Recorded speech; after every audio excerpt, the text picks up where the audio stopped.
Olá, muito boa noite para você. Começa agora o Aparecida Debate, um espaço para discutirmos os principais assuntos do Brasil e do mundo. E hoje vamos falar sobre violência doméstica. Uma mulher que sofre violência doméstica dentro de casa não pode deixar que a agressão continue em casa. É preciso denunciar mesmo. A boa notícia é que nos últimos 2 anos, o número de mulheres que recorreram à justiça aumentou 42%, segundo dados do Tribunal de Justiça do Rio de Janeiro. Em São Paulo, nos 6 primeiros meses de 2019, a Justiça concedeu mais de 57 mil medidas protetivas para mulheres em situação de violência doméstica. Mas a violência doméstica não é só praticada por homens contra as mulheres, mas também pode ser de mulheres contra crianças, por exemplo. E vale lembrar ainda a violência contra os idosos e contra os portadores de necessidades especiais. Ou seja, a violência doméstica é todo tipo de agressão praticado no contexto familiar. Mas denunciar alguém que está tão próximo por comportamento violento não é tão simples assim. Além do medo, a vítima precisa lidar ainda com a vergonha e com o julgamento da sociedade. A grande questão é: de que forma podemos encontrar alternativas de prevenção e combate a esse crime e violação de direitos humanos? Para falar sobre o assunto, aqui comigo está a defensora pública Ana Paula Levin. Ela já coordenou e hoje faz parte do NUDEM, que é o Núcleo de Promoção e Defesa dos Direitos das Mulheres no Estado de São Paulo. E eu também converso com a Joviane Maia. Ela é psicóloga clínica com enfoque em terapia conjugal e familiar sistêmica. É professora e membro titular da Associação Paulista de Terapia Familiar, além de colaboradora do Laboratório de Análise e Prevenção da Violência da Universidade Federal de São Carlos, no interior paulista. Olá, boa noite, bem-vindas aqui ao Aparecida Debate. A gente, antes de começar aqui o nosso debate, a gente vai acompanhar aqui uma reportagem, a Gabriela Leite foi às ruas para ouvir a opinião das pessoas sobre a violência doméstica. Vamos acompanhar aqui. O cenário está decadente, né? As mulheres não estão se valorizando e não sabem o que elas têm de direito, né? Não tem conhecimento disso. E a cada dia aumenta mais esse cenário no Brasil em geral. Se você sofresse algum tipo de violência assim, doméstica, o que você faria? Assim? O que você acha que seria a sua reação? Eu procuraria uma delegacia mais próxima e daria parte e tomaria distância da pessoa, né? Que a gente tem que viver a nossa vida da melhor forma possível, né? Eu acho simplesmente horrível, né? Não tem nem o que falar, até sem argumento. Você, por exemplo, assim, vamos supor que se um dia, né, passasse por algum tipo desse tipo de violência, qual que seria a sua reação? O que você faria? Complicado, né? Porque a gente fica meio dividido, né? Porque é família, mas ao mesmo tempo você não quer passar por uma situação dessa, né? Mas você chegaria a denunciar, seria pensar como que seria isso? Eu chegaria até a denunciar, eu acho, mas é bem complicado. Eu acho que está cada vez pior, né? Porque cada vez mais as mulheres estão sendo vítimas da violência doméstica. E eu acho que no mundo que nós vivemos hoje, isso não devia existir mais. Você consegue, por exemplo, assim, você já conheceu alguém ou alguma história sobre violência doméstica? Já. Eu já conheci, sim, uma conhecida minha, que ela sempre era espancada pelo marido. E chegou num ponto que ela teve que se separar porque ela não aguentava mais. E numa situação assim, por exemplo, que se a senhora passasse por uma situação como essa, o que você faria? Eu ia tentar primeiro, ver se dava para viver, mas se em todos os casos não mudasse, eu deixaria também. Você acha que deveria ter mais respeito com as mulheres? Sem dúvida, que a mulher a gente conquista com amor, com carinho.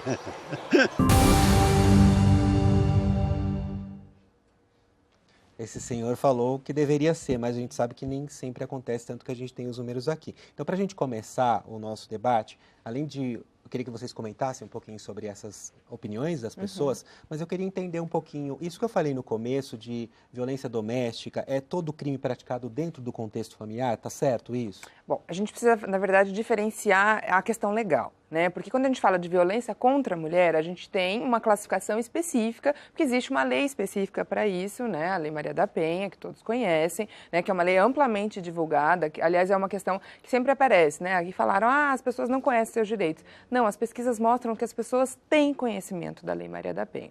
A Lei Maria da Penha, ela fala em violência doméstica e familiar. E aí ela traz o conceito do que é doméstico e do que é familiar. Ou seja, são todas as relações íntimas de afeto que que existem e que já existiram, né? Porque muitas das vezes a gente vai pensar num namoro que já terminou, ou às vezes até uma relação de amizade, mas que há um carinho muito próximo e afetuoso, dentro do contexto da Lei Maria da Penha, a gente enquadra como sim uma violência doméstica e familiar. E às vezes é esse conhecimento que falta. A gente sempre pensa na violência doméstica contra a mulher em algo muito específico, daquela violência praticada pelo marido, companheiro, dentro do, né, do âmbito doméstico. E é muito mais do que isso, né? Pode ser o ex-companheiro, pode ser um filho, pode ser inclusive duas companheiras. A lei, né, tem essa previsão de ser entre duas mulheres. O que acontece é que tem que haver uma soberania, né? Aquele que pratica a agressão, ele se coloca numa situação de superioridade, assim, digamos, né? Então, eu sou melhor do que você, que geralmente é uma condição que muitas das vezes o homem se coloca em frente à mulher, porque eu detenho o poder econômico, eu sou o chefe da família, né? Ou a sociedade me dá esse poder, né? O homem tem mais espaço, então eu mando, então a mulher acaba sendo vítima dessa violência. E a violência, até pelo que a lei descreve, não é só a violência física, que é o que a maioria das vezes a gente pensa, né? A lei, ela traz 5 tipos de violência: a violência física, a violência psicológica, a violência sexual, a violência moral e me faltou o último tipo. E a patrimonial, exatamente. Que às vezes são violências que passam batido, né? Uma violência patrimonial, por exemplo. É isso, é a mulher ter o seu dinheiro e ela nem conseguir administrar, né? É um dano que o homem pratica contra o patrimônio daquela família, a roupa que ele rasga, né? Xingar, as ofensas, às vezes meras ofensas. Você é gorda, você não fez a comida direito. Isso tudo pode ser enquadrado dentro de violência doméstica sobre o contexto da Lei Maria da Penha. Agora, além disso, doutora, quais são os outros contextos que a violência doméstica ela também pode acontecer? E também falar que não é, quando a gente fala de violência doméstica, que a gente viu ali, as pessoas sempre associam a mulher sendo agredida, mas não é só isso, né? Dentre, né, as relações familiares, eu gosto muito do termo violência intrafamiliar, porque ele especifica que acontece dentro das relações. E para falar de violência, a gente precisa entender que existe um padrão relacional, tanto da vítima quanto do agressor. Existe, dentro do âmbito familiar, questões muito importantes como segredo, como relações de amor e ódio. Então, tem muitas coisas importantes para a gente falar dentre esse aspecto. Mas pensando quais tipos de violência poderiam ocorrer, a gente pode falar da violência contra a mulher, especificamente, que começamos a nossa conversa por aqui, mas falar também que muitas vezes acontece dentro desse mesmo lar a violência contra a criança. Né? A gente pode estar falando da violência física, psicológica, da negligência, da violência sexual. Inclusive, é muito importante as pessoas compreenderem que a violência contra a mulher afeta diretamente o desenvolvimento infantil. Então, mesmo que a criança não seja uma vítima direta dessa violência, assistir à agressão, no caso, por exemplo, do homem, né, do pai, que é o próprio pai, contra a mãe, já é uma violência, que é caracterizada dentro de violência psicológica contra a criança. Quais são as características? Como é que vai afetar essa criança, por exemplo, ou a própria vítima, no caso? A gente tem toda uma literatura da área para trazer tanto fatores de risco, o que pode agravar esses sintomas e essas consequências, vamos imaginar assim. Então, para pensar de uma forma geral, assim, dos diferentes tipos de violência, tanto consequências para a mulher, ou seja, para a criança. E aí a gente pode pensar também na violência contra o idoso, como você nos falou no começo, e diferentes tipos contra a pessoa com deficiência, então diferentes tipos de violência. Mas pensando especificamente agora, começando na violência contra a mulher. Tudo vai depender do tipo de violência sofrida, da severidade dessa violência, se ela buscou ajuda, se ela teve essa ajuda. Porque, de repente, essa mulher foi buscar uma rede de apoio fora e foi julgada, né? E foi criticada. Aí, o que ela tende a fazer? Voltar para o lar, com a autoestima menor ainda, a subjugar ainda mais a essa violência. Então, N fatores vão contribuir para quais serão as consequências. Mas, de forma geral, a gente vai pensar em consequências tanto individuais quanto baixa autoestima, problemas relacionais, problemas de saúde. A violência intrafamiliar ela é um problema de saúde pública, de proporções epidêmicas. Assim. Então, quando as pessoas falam de violência doméstica e restringem ela, isso é uma coisa de casal, e isso me preocupa muito. Em briga de marido e mulher, ninguém mete a colher. Então, quando a gente pensa nesses mitos e crenças que perpetuam o ciclo da violência e aumentam a invisibilidade do fenômeno, a chance dessa mulher, ou mesmo dessas crianças que sofrem violência, receberem a ajuda adequada e se quebrar o ciclo da violência para que as consequências sejam menores, essa chance vai diminuindo. Até porque a gente viu ali uma senhora falando, eu conheço alguém Sim. que já foi vítima. Então a pessoa, às vezes, ela sabe que está próxima dela, mas ela não quer denunciar ou ela não quer participar. Às vezes não sabe nem como ajudar, não quer intervir. E acho que até complementando um pouco a fala da Giovana, não sei se ela concorda comigo, mas a violência, a gente tem que entender ela como um fenômeno também de repetição, né? Uma criança que vivencia um ambiente de violência, é muito provável que ela vá repetir aquilo em outras fases da sua vida, né? Porque aquilo se naturaliza, né? E às vezes a vítima também, né? Quando, digamos, uma menina vivenciou a mãe sendo, né, vítima, ela, quando atingir, né, a fase dos seus relacionamentos, ela também vai achar natural, falar, não, minha mãe vivia isso, é natural que eu viva isso, eu como mulher tenho que me sujeitar, né? Então acho que não tem como desconectar a violência que é praticada contra a mulher, né, do que atinge daquele contexto familiar, porque os reflexos vão acontecer e vão vir se eles não forem tratados e, né, resolvidos no momento adequado, né? E acho que tem uma outra questão, até que você trouxe da fala, que me preocupa muito, foi a primeira fala, né, da telespectadora, que falava, a mulher não se dá o respeito, a mulher não se cuida. Eu acho que a gente precisa mudar um pouquinho a chave e entender, e isso para qualquer forma de violência. A culpa nunca é da vítima. Ela é vítima, né? Por mais, ela estava com o short inadequado, a roupa inadequada, no local inadequado, sabia que o companheiro era envolvido com a criminalidade. Não importa. Naquele momento em que aquela pessoa, né, adulto, mulher, homem, idoso, sofreu uma violência, ela é vítima e a gente precisa acolher aquela pessoa como vítima e tentar de uma melhor maneira retirar ela daquele ciclo da violência. Doutora Ana Paula, a senhora quer complementar? Sim, eu gostaria de complementar um ponto muito interessante, Ana Paula, que você está colocando, porque a gente pode pensar nas consequências, né, tanto para as vítimas, para quem assiste essa violência, mas ampliando os sistemas, né, para a família, de uma forma geral, para a sociedade, para a comunidade, e entender que precisam haver políticas públicas para isso. A gente tem um custo da violência. A violência é um problema de saúde pública. Então, ela não é restrita ao lar e a quem não sabe se colocar, não sabe, né, não sabe se dar o respeito, entre tantas outras crenças difíceis da gente ouvir, né, e difíceis de quebrar.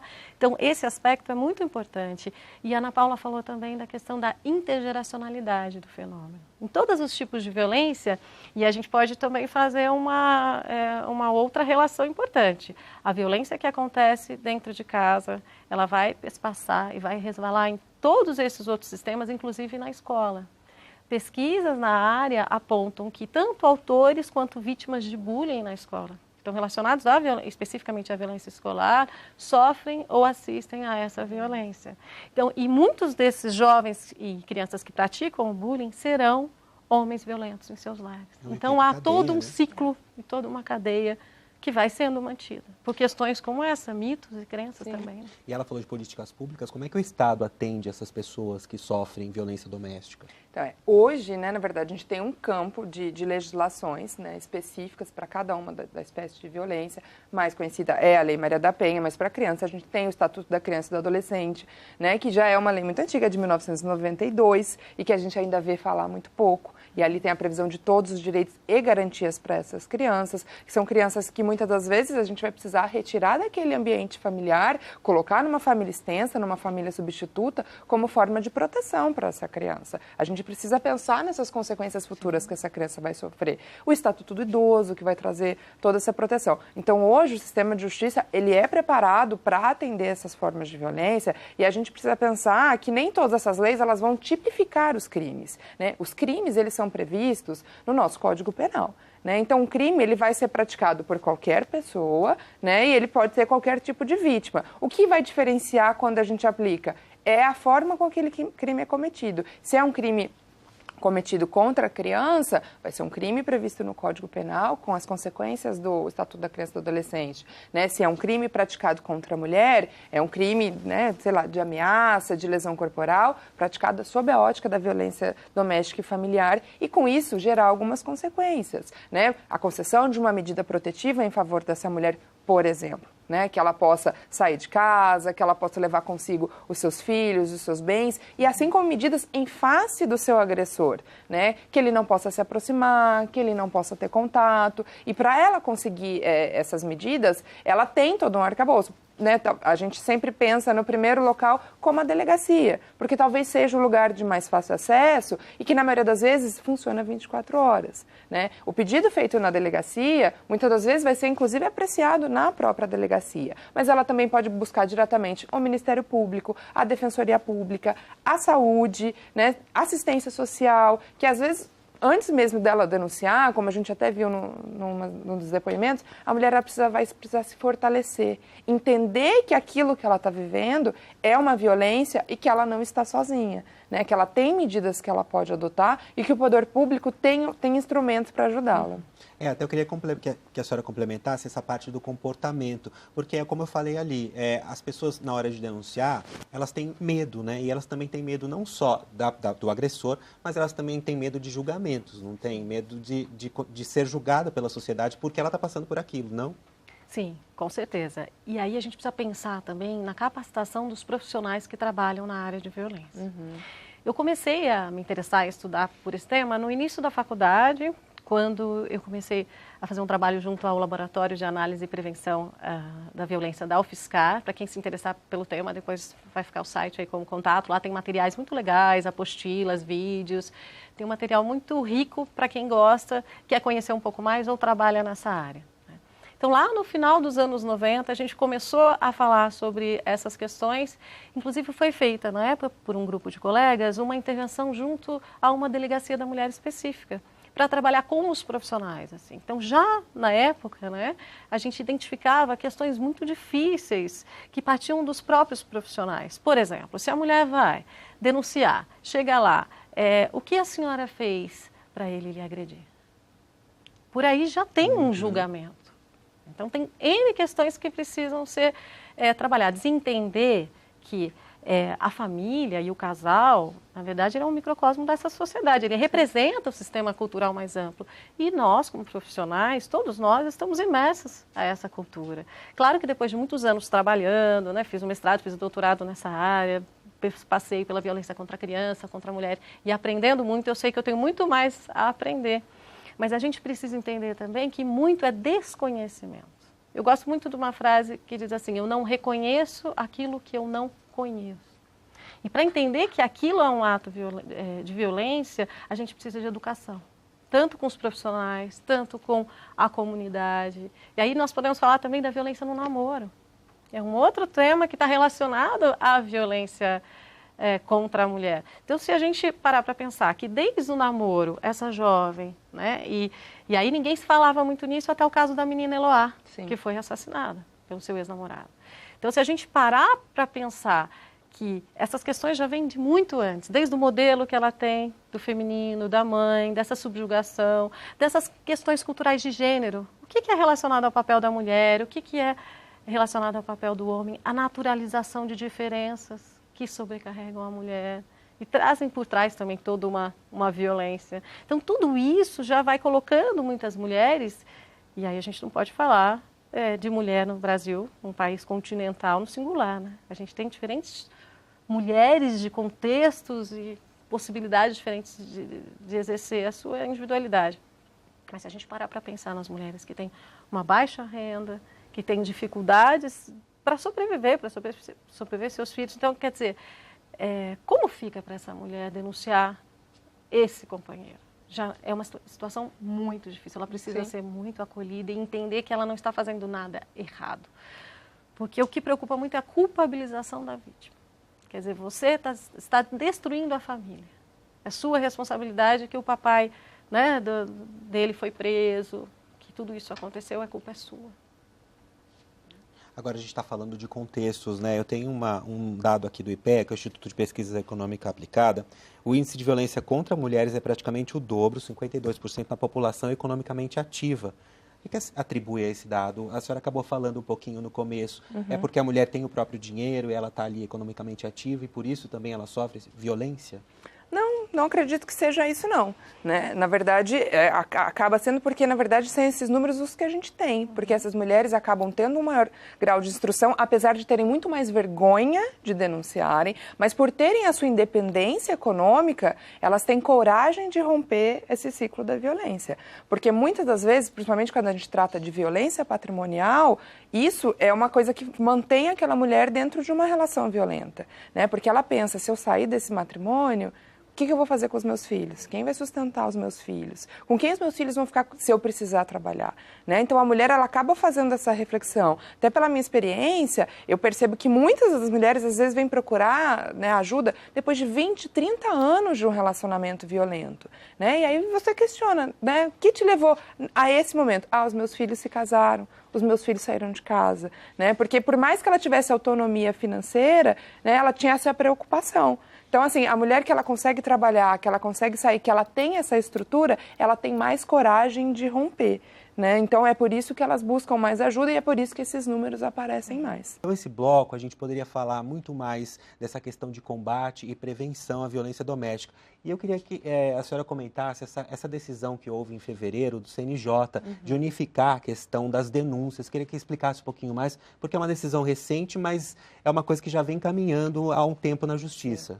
O que o CNJ, né, que é o Conselho Nacional de Justiça, ou seja, responsável por todos os tribunais de justiça, quem vai julgar os casos de violência, o que eles decidiram é ter um formulário único que seria aplicado tanto pelo sistema de justiça, quanto pelo Ministério Público, quanto pela segurança pública, ou seja, toda mulher em situação de violência que fosse buscar ajuda e passasse por esses órgãos, haveria um formulário único de análise de risco, para se verificar qual o risco aquela mulher está sofrendo. Olha, é uma violência muito grave, a gente precisa, né, conceder uma medida para tirar ela de casa rapidamente, colocar essa mulher numa situação de abrigo, mudar essa mulher de estado, porque são situações extremas que às vezes acontecem e a gente vai ter que pensar nesse planejamento. A responsabilidade pelas consequências da violência não é só dessa mulher, né? É do poder público como um todo. Então, através da análise de risco conjunta e unificada, é possível essa verificação. Qual o risco que essa mulher está sofrendo e quais as consequências daquela violência para saber qual a melhor ajuda o Estado pode dar naquele momento. E essa unificação é de estados também? Se uma pessoa sofre violência aqui em São Paulo e ela sofre violência lá no Nordeste, numa cidade do Nordeste... porque, na verdade, assim, não é um sistema integrado. Isso é interessante a gente saber. Não é um sistema integrado. Não é que o Tribunal de Justiça de São Paulo vai conseguir entrar e vai ter um cadastro unificado dessa mulher e eu consigo ver toda a violência que ela sofreu. Né? Na verdade, não. É um modelo único de formulário de análise de risco. Né? Então, a pergunta que a mulher vítima de violência aqui em Aparecida sofre é a mesma pergunta que a mulher numa cidadezinha do Nordeste que for ser atendida vai responder aquele mesmo questionário, para que tenham a mesma forma de atendimento, mas que a gente possa pensar em consequências parecidas. Agora, vamos falar um pouquinho, doutora Joviane, também de mitos. As pessoas têm muitos mitos, como a gente viu ali no Povo Fala, né, que a gente fala. Como que eles dificultam o entendimento da população em relação à violência doméstica? Quais exemplos a senhora poderia dar para a gente? Existem vários mitos. Por exemplo, ele bebeu, por isso que ele a agrediu. Não, um homem não passa a agredir a sua esposa porque ele bebeu.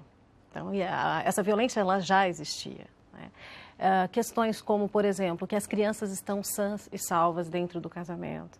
Então, subestima a periculosidade de uma violência, de um possível, por exemplo, femicídio ou de uma agressão a essas crianças. A gente pode pensar diferentes formas, mitos relacionados à intervenção das pessoas, se elas devem ou não, né? E os mitos, eles aparecem também através dos ditos populares, como ruim com, pior sem, né? Então a gente vai briga falando... de marido e mulher, ninguém mete a colher, né? Esse é um ótimo exemplo de que a comunidade não deveria e nem, né, o poder público e a sociedade interferir, porque seria algo relacionado ao âmbito privado. E a gente já sabe que não é por aí.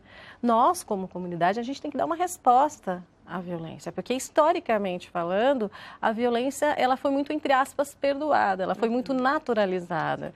Então hoje a gente está aqui conversando sobre isso, né? Parabenizo a TV Aparecida e a você pela essa possibilidade da gente estar aqui falando de violência, desmistificando violência, já é um grande ganho social. Então eu sou otimista em relação a essa questão. Hoje a gente fala muito mais de violência. Um outro mito relacionado é que a violência ela estaria mais ligada a questões palpáveis, físicas, por exemplo. Como a Ana Paula explicou, os tipos de violência.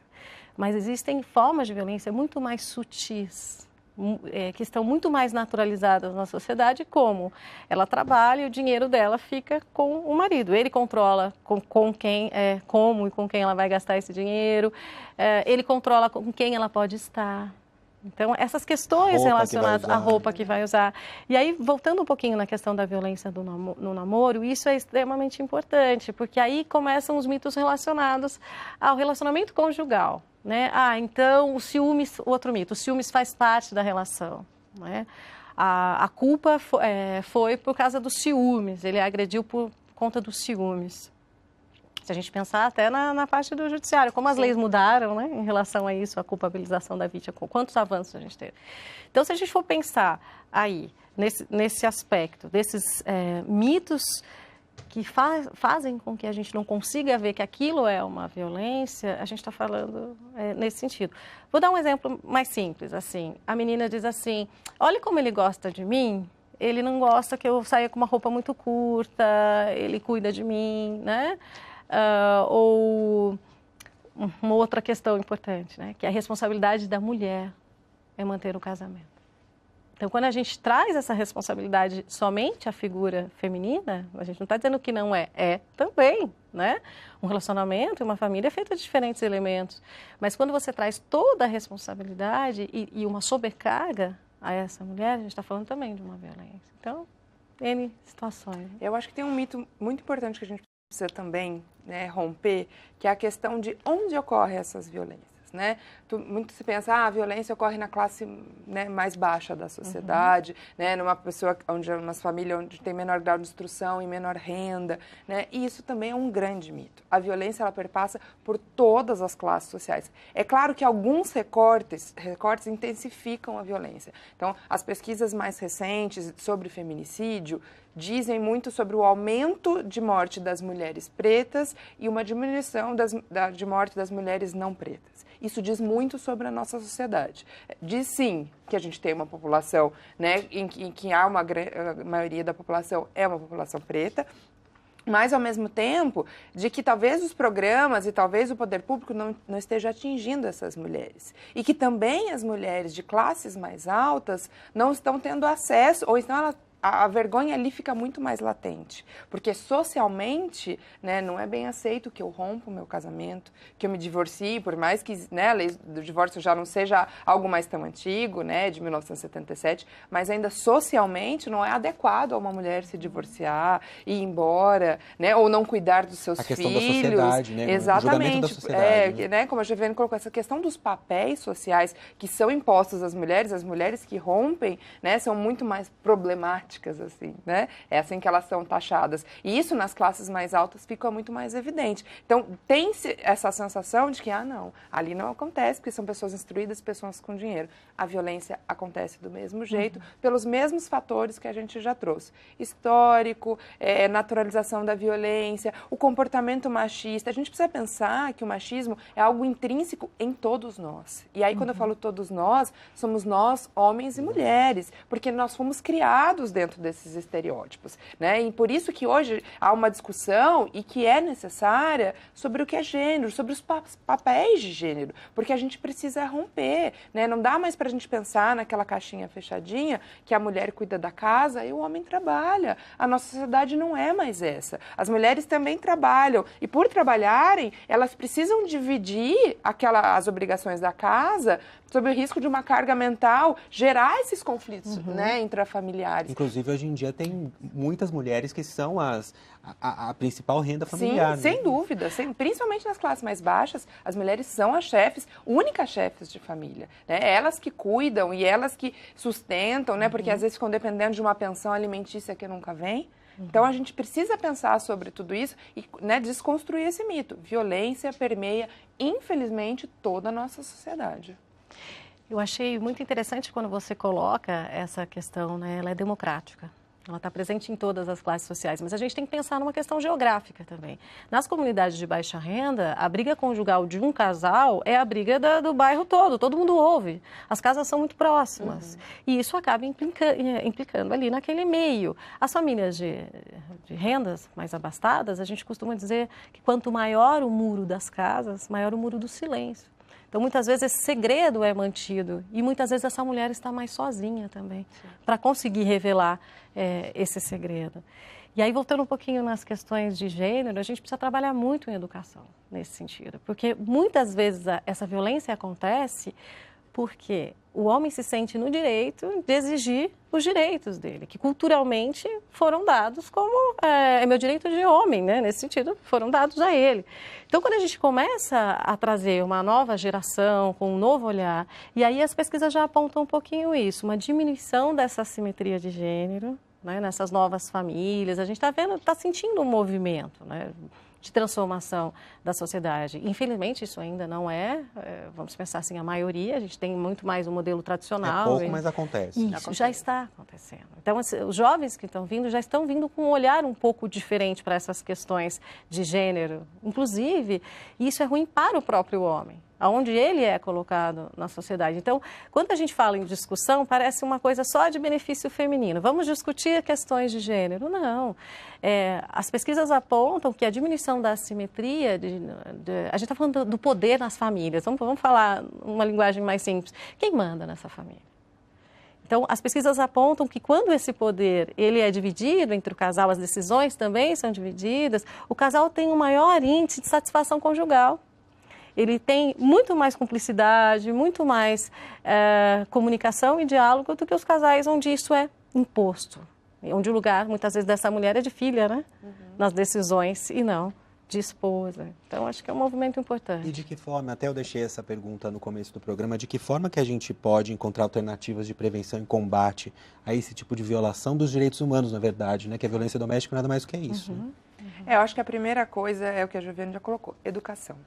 A gente precisa, desde a mais tenra infância, lidar com essas questões. A violência existe sim e a gente precisa ver como a gente vai combater. Então, a gente precisa acolher, a gente precisa levar essa temática para as escolas, desde muito pequeno. E a gente não pode pensar só nas vítimas. A gente também precisa pensar nesses agressores, porque eles também repetem papéis. Muitas das vezes, a prática da violência é porque eles não sabem nem se comportar de uma outra maneira. Né? Então, a gente precisa pensar em grupo reflexivo. Você está defendendo o agressor, não é de maneira alguma, né? Ele vai responder, ele tem as respostas do Estado, criminais, as suas leis, se ele praticou um crime, mas a gente precisa pensar no depois, né? Porque um homem que pratica uma violência hoje, a gente entra com medida protetiva, ele é condenado, cumpre sua pena, quando ele sai dali, existem outras relações que ele ainda mantém e outras que ele vai constituir. Ele tem mãe, ele tem filha, ele vai constituir uma nova família. E se a gente não lidar com aquela violência que para ele é tão natural, ele vai repetir esse sistema e essas mulheres que estão nesse contexto também. Então, a gente precisa pensar em grupos reflexivos para homens, a gente precisa pensar em centro de acolhida para essas mulheres, onde elas possam falar, onde elas possam se identificar uma com as outras. A gente precisa pensar em profissionais capacitados para atender essas mulheres, porque hoje o que a gente sente é muito isso. As mulheres têm medo de buscar ajuda, porque vou chegar, não, lá eu vou ser maltratada, lá não vou me dar o devido encaminhamento. Pensar, inclusive, que homens e mulheres são capazes de lidar com essa situação. Né? Então, acho que mais ou menos nesse sentido. A gente precisa tratar a sociedade como um todo. Então, a gente tem que cuidar das crianças, a gente tem que cuidar das mulheres, mas a gente precisa cuidar dos homens também. Sim. E falando de trabalhos efetivos, a senhora poderia dar algum exemplo?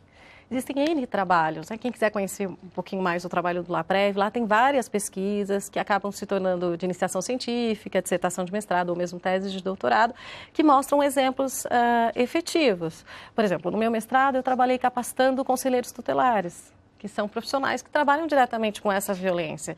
Então, em vez de criticar a atuação dos profissionais, vamos instrumentalizá-los, vamos dar recurso para eles, vamos ajudá-lo a refletir sobre esses mitos e crenças que dificultam o atendimento das vítimas. Então, a gente pode pensar em educação de uma forma ampla, né? Como a Ana Paula falou, tanto da vítima quanto do agressor, mas da sociedade como um todo. E entender que todos nós pertencemos ao mesmo sistema social mais amplo, todos sofremos influência seja desse machismo, dessas desigualdades que são colocadas. Então, a gente pode pensar em campanhas na mídia.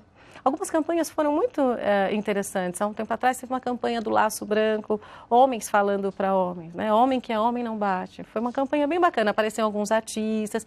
A gente tem N exemplos, tanto no Brasil quanto fora, de atuações nessa área. Um outro dado que eu acho que é importante a gente falar é nenhuma violência acontece nua e crua em uma modalidade só. Então, muitas vezes elas acontecem conjugadas, uma violência sexual, uma violência física, e a violência psicológica, ela permeia quase todas essas relações. Vamos pensar em todas as relações de violência. Então, para entender que é um fenômeno extremamente complexo, que tem muitas causas e que a gente precisa falar muito. Acho que passa principalmente pela discussão e pela conversa, pelo diálogo. Vamos falar um pouquinho mais da violência contra o idoso, contra crianças, contra pessoas portadoras de deficiências e necessidades especiais. Como que elas podem denunciar, por exemplo, um idoso? Ele vai também a uma delegacia, uma criança, como é que eles podem denunciar que sofrem violência doméstica? Então, assim como as mulheres, existem órgãos especializados também para cada tipo, né, de violência. É claro que nem todos os municípios, às vezes, contam com essa força especializada, mas pelo menos alguma no estado há, e quando não há, pode buscar o serviço não especializado, né? Então, o primeiro caminho, sim, delegacia. Existe delegacia do idoso, existe delegacia da criança, existe para pessoa com deficiência, né? Não tem, por exemplo, nas cidades pequenas do interior não tem, mas São Paulo tem. Onde não tem, a gente busca a delegacia. Não é o suficiente. Delegacia comum pode? Delegacia comum. Não é o suficiente. Ministério Público. O Ministério Público é o órgão responsável pela tutela do interesse dos incapazes, né? Então, nesses casos, dá para considerar que é uma incapacidade. Quando a gente está tratando de uma criança e adolescente, principalmente, né? Um idoso que não consegue mais sozinho, precisa de ajuda, é função do Ministério Público. Então, ele vai fazer essa denúncia, vai haver uma investigação, buscar a ajuda dos CRAS, né? CREAS, que são de assistência social, porque às vezes precisa entender aquela dinâmica. O assistente social, então, vai fazer uma visita naquele domicílio, ver o que está acontecendo, ver qual é a questão, porque às vezes a questão não é só a violência, mas está passando por uma situação de necessidade, que está levando todo mundo a uma situação de estresse, né? Conselho tutelar, como a Viviane falou, o conselho tutelar é extremamente importante na atuação da infância, né? Porque é ali que acolhe, é ali que ajuda. Ele muitas vezes vai ver os sinais de alerta, quando o pai ou uma mãe às vezes busca para denunciar, olha, desconfio que o meu companheiro está abusando, o tio está abusando de uma criança. O conselheiro tutelar, ele é capaz de fazer essa análise, ele vai chamar aquelas pessoas para conversar, entender aquele contexto familiar e, se for o caso, buscar a ajuda do judiciário. E do outro lado, dos profissionais que recebem essas denúncias, existe algum impacto ali? Sim, com certeza. Existe um conceito de traumatização secundária, que é um efeito que a violência tem sobre o próprio profissional que atua na área de violência. Não é fácil trabalhar com violência. A violência, ela impacta quem está próximo a ela, tanto quem vive quanto quem assiste, a comunidade, a todos que trabalham direto ou indiretamente com ela. Então, esse profissional tem um espaço para entender que ele precisa cuidar dele, para que ele possa trabalhar com questões tão complexas e tão difíceis, né?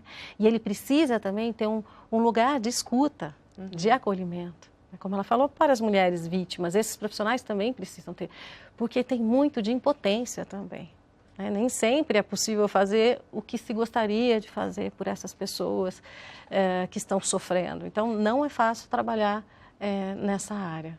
A gente está se encaminhando para o final do programa, mas eu queria que vocês reforçassem essa questão da denúncia, como fazer, porque às vezes a pessoa está em casa, está sofrendo algum tipo de violência doméstica ou conhece alguém, como a gente viu ali, mas ela não sabe como denunciar, se ela pode sofrer depois algum risco por parte do agressor. Eu queria que vocês reforçassem essa questão da denúncia. Bom, acho importante a gente dizer que antes mesmo da busca pela delegacia, ou pelo Ministério Público, ou pela Defensoria, existem telefones que podem ajudar toda a população, e são telefones nacionais, né, em que podem acolher essas mulheres. E não só as mulheres, qualquer vítima de violência, né? Então, a gente tem o 180, né, que é o Disque Mulher, onde essa mulher vai ser orientada e a sua denúncia vai ser encaminhada, né, para os órgãos competentes e aí, né, deflagrar todo um processo. E existe também o Disque 100, né, que é de violação de direitos humanos. E aí a gente vai abarcar todas as formas de violência, né? E são lugares que você pode fazer, inclusive, denúncia sigilosa. Você não precisa nem ser a própria vítima, né? Falar, olha, então na casa da minha vizinha está acontecendo isso. Acho que esse já é um primeiro caminho, né? E não ter medo de denunciar. Entender que não está sozinho, não é um processo simples, né? Não é algo que do dia para a noite você decide. Infelizmente, não é a partir da primeira violência que as pessoas buscam ajuda, porque elas precisam se identificar nessas situações de violência, né? Como já colocado, violência não é algo que acontece de uma vez só e é uma forma exclusiva, né? Então, geralmente, é a violência praticada de diversas formas. Então, a pessoa que sofre uma violência física, ela também já sofreu uma violência psicológica, uma violência moral, já foi ofendida na sua honra, e tudo aquilo chegou na explosão, né, do ciclo da violência, essa violência mais grave. Então, quando ela chega ali, ela precisa estar fortalecida. Não é algo tão assim, mas a hora que ela se sentir pronta, a hora que ela já tiver buscado outras formas de ajuda, ela precisa denunciar. Porque o único jeito de romper a violência é denunciando, porque é a partir dali que o poder público vai poder intervir, vai poder ajudar, que as medidas protetivas vão poder ser concedidas, que os processos criminais vão poder acontecer, né, que a assistência social vai poder intervir, que a saúde vai poder intervir. Sem denúncia, não tem como proceder. Rapidamente, doutora José. Gostaria de deixar uma mensagem assim, para que todos pensassem qual seria o seu papel para ajudar a quebrar esse ciclo da violência, seja como indivíduo, como profissional, como amigo, como familiar. Qual é o seu papel frente à possibilidade da quebra do ciclo da violência? Ouvindo, acolhendo casais, pessoas que estejam em dificuldade, julgando menos as mulheres que têm escolhas diferentes de vida. Então, a gente está criando uma cultura de paz. Então, eu gostaria de deixar essa reflexão, que cada um pensasse em que pode contribuir para a criação dessa nova cultura de paz. E outra coisa, a gente está chegando no final aqui, outra coisa que é falar sempre, né? Como a gente está cedendo esse espaço aqui para falar sobre a violência doméstica, que continua sendo um tabu, infelizmente, no nosso país, né? O livro, rapidamente. Sim, eu gostaria de falar do livro Aspectos Psicológicos da Violência, que fala de diferentes aspectos dessa violência, seja contra a mulher, cyberbullying. Então, para quem for interessado no tema, o profissional da área, fica também como dica de leitura. Ótima ideia. Muito obrigado. Então, eu agradeço a defensora pública Ana Paula Levin. Ela já coordenou e hoje faz parte do NUDEM, que é o Núcleo de Promoção e Defesa dos Direitos das Mulheres no Estado de São Paulo. Muito obrigado também a Joviane Maia. Ela é psicóloga clínica com enfoque em terapia conjugal e familiar sistêmica, é professora e membro titular da Associação Paulista de Terapia Familiar, além de colaboradora do Laboratório de Análise e Prevenção da Violência da Universidade Federal de São Carlos, no interior paulista. E se você quiser rever esse programa, acesse o canal da TV Aparecida no YouTube, use a hashtag Aparecida Debate para deixar sua sugestão, crítica ou elogio na nossa página. O Aparecida Debate hoje fica por aqui. Uma boa noite para você e a gente se vê na semana que vem. Tchau!